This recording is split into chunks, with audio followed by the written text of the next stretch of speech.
One of the most peculiar and yet most inevitable experiences on the path of awakening is the discovery that you are changing in ways that others around you are not.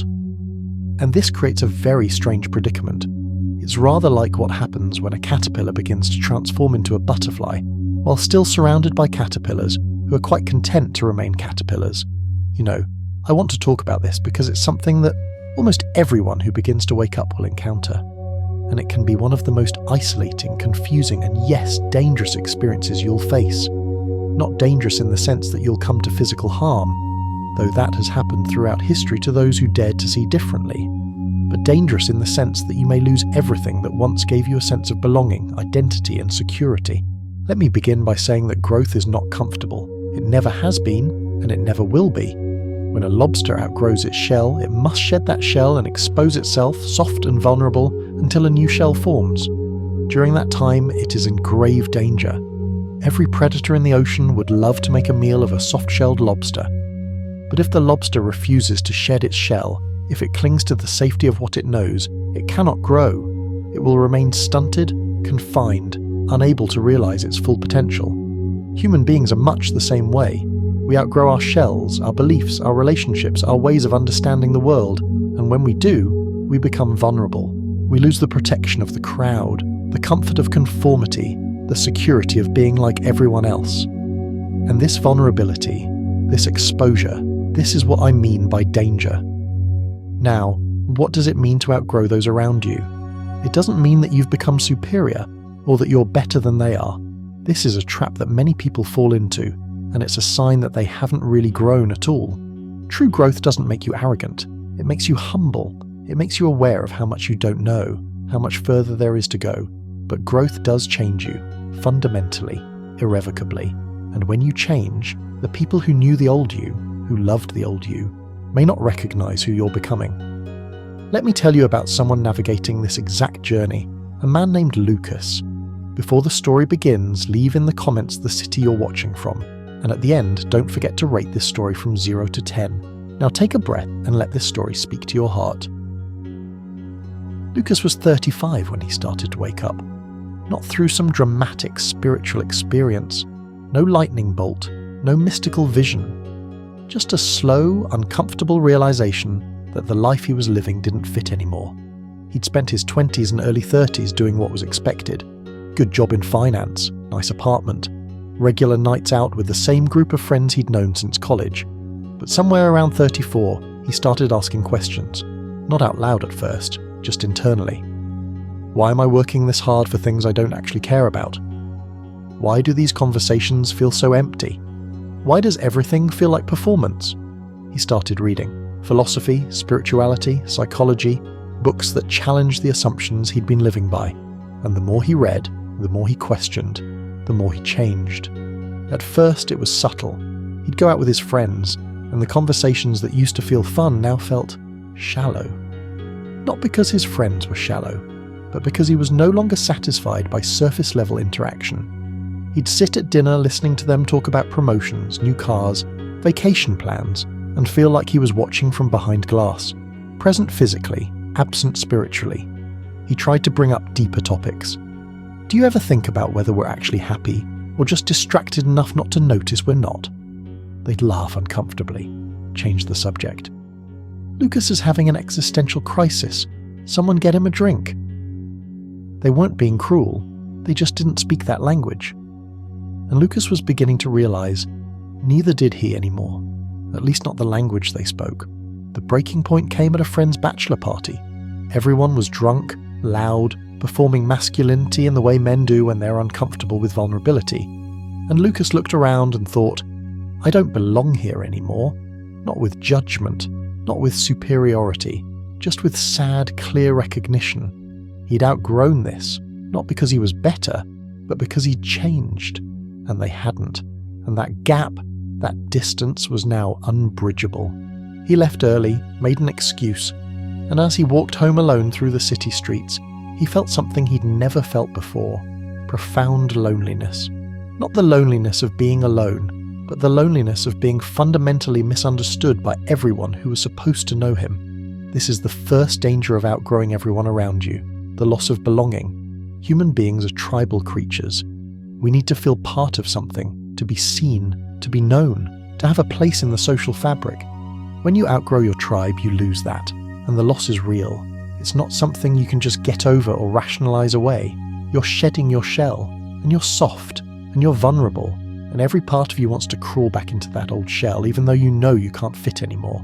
This is where many people stop growing. The pain of not belonging is too great, so they shrink themselves back down. They return to the old conversations, the old ways of being, even though it no longer fits their soul. They choose the comfort of belonging over the terror of transformation. But Lucas didn't shrink back. He kept growing, kept reading, kept questioning, kept evolving. And this is where the second danger appeared, one far more insidious than loneliness.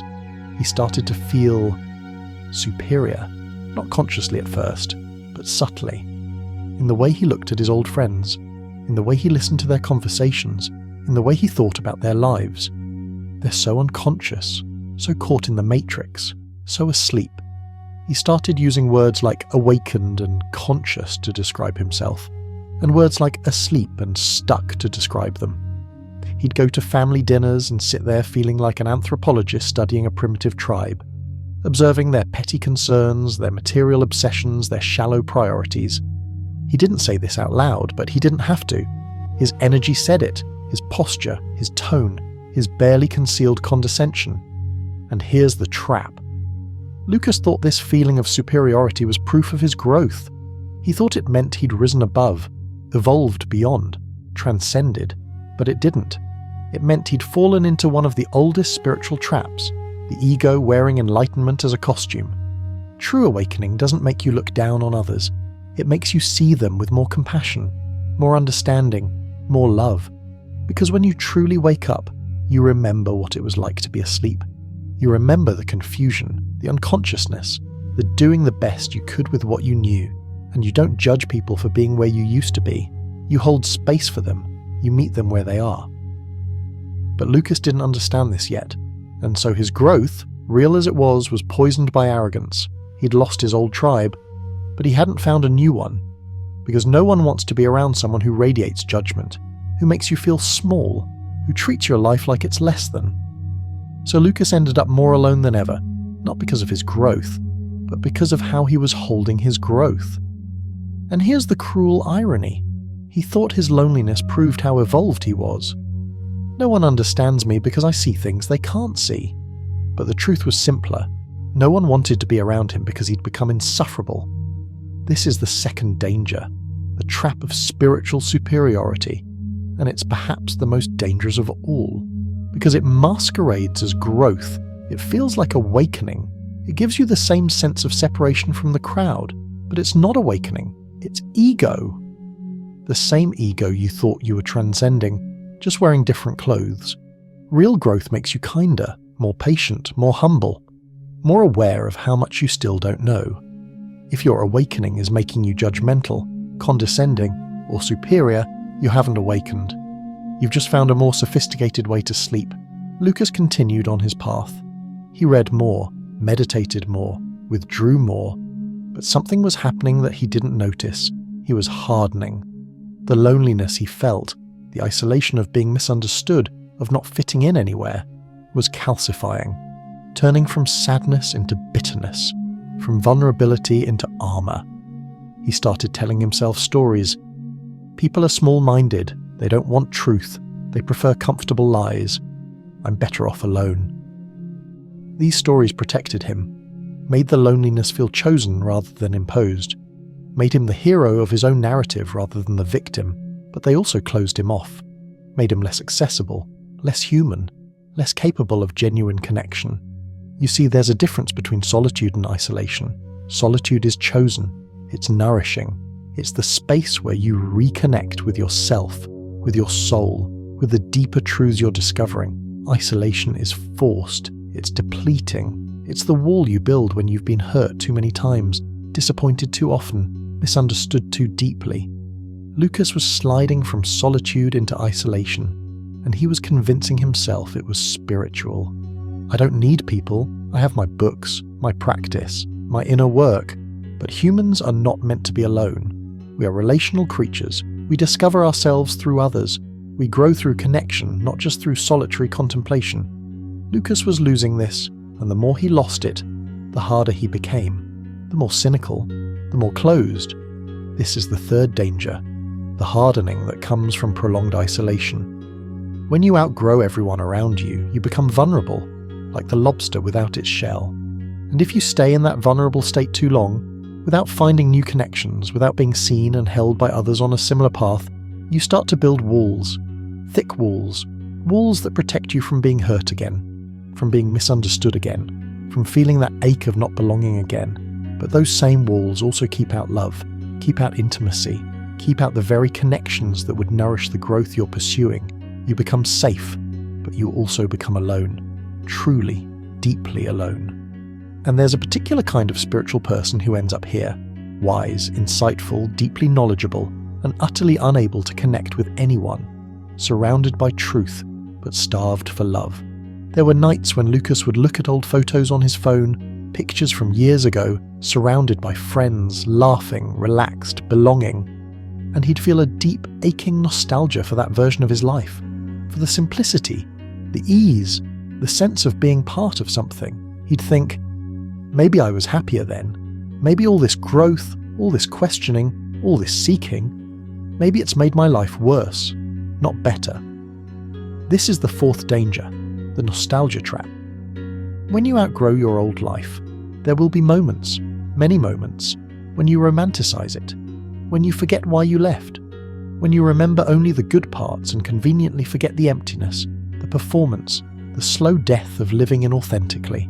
Here's the truth. You probably were happier then. In a certain way, ignorance is bliss, conformity is comfortable. Not asking questions is easier than asking them. There's a reason most people don't wake up. It's not because they're stupid or lazy. It's because waking up is hard. It costs something. It demands something. It takes away the comfortable illusions that made life feel manageable.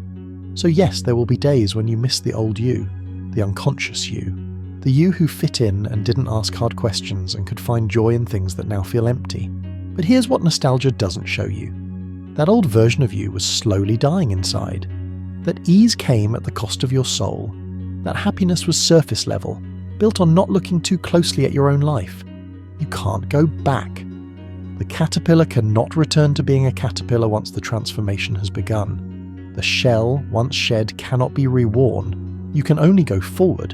And yes, forward is harder, more complicated, more lonely at times, but it's also more real, more alive, more true. The nostalgia is understandable, but it's also a lie. A seductive lie that would keep you stuck if you believed it. So what happened to Lucas? He hit a breaking point. Not a breakdown, but a breakthrough. He was sitting in a cafe one afternoon reading, when an older woman at the next table started a conversation with him. Nothing profound, just friendly small talk. But something about her presence, her warmth, her ease, her genuine interest cracked something open in him. He realized he'd forgotten how to simply be with people, how to connect without agenda, how to love without judgment. He'd become so focused on growth, on consciousness, on evolution, that he'd lost the simplest, most essential human skill, presence. This is what Lucas learned. What everyone who outgrows their world must learn. First, growth without compassion is just ego. If your awakening is making you less kind, less patient, less capable of meeting people where they are, you're not awake. You're just dressed up your ego in spiritual language. True growth softens you, opens you, makes you more human, not less. Second, you can honor where you've been without going back. The people you've outgrown aren't your enemies. They're not less than. They're simply on a different path at a different stage. You can love them. You can appreciate what they gave you. You can honor the role they played in your life. You just can't pretend you still fit in their world, and that's okay. Third, find your new tribe, but don't expect them to complete you. You will find others on similar paths. People who speak your new language, who understand your questions, who don't make you feel crazy for seeing what you see. But don't expect these new connections to fill all the holes left by the old ones. Don't expect them to give you the same sense of belonging you had before, because you're different now. More independent, more self-contained, less dependent on external validation. This is growth. It feels like loss sometimes, but it's actually freedom. Fourth, Stay soft in your shelllessness. Yes, you're vulnerable. Yes, you're exposed. Yes, it's terrifying. But don't build new walls. Don't harden into bitterness or superiority or isolation. Stay soft. Stay open. Stay capable of being hurt. Because that softness, that vulnerability, is where real connection happens, where real love enters, where real growth continues. Fifth, remember, you're becoming a butterfly, not a better caterpillar. This isn't about being superior to who you were or to those around you. This is about transformation, about becoming something entirely new, about fulfilling a potential that was always inside you but needed time, space, and courage to emerge. The butterfly doesn't look down on the caterpillar. It remembers being one. It honors that stage. It knows that stage was necessary, but it also knows it can't go back, and it doesn't want to. Lucas is 38 now, 3 years into this journey of outgrowing and becoming. He still doesn't fit in most places, still feels that fundamental aloneness sometimes, still misses the simplicity of his old life on hard days. But he's learned to hold it differently, with less bitterness, less judgment, less armour. He's found a few people, not many but enough, who walk similar paths, who understand without explanation, who meet him in depth rather than surface, and he's learned to be with his old friends and family without judgment, without superiority, without needing them to understand. He can love them for who they are, appreciate them for what they gave him, and still honour that he's no longer who he was with them. The dangers of outgrowing everyone around you are real. You will lose belonging, you will be tempted by superiority, you will risk hardening, you will feel nostalgia for easier times. But these dangers are not reasons to stop growing. They're warnings to grow with grace, with humility, with compassion, with softness. Because the greatest danger of all is not that you'll outgrow everyone around you, it's that you'll stop growing to avoid being alone, and that is a death of a different kind, slower, quieter, but just as final.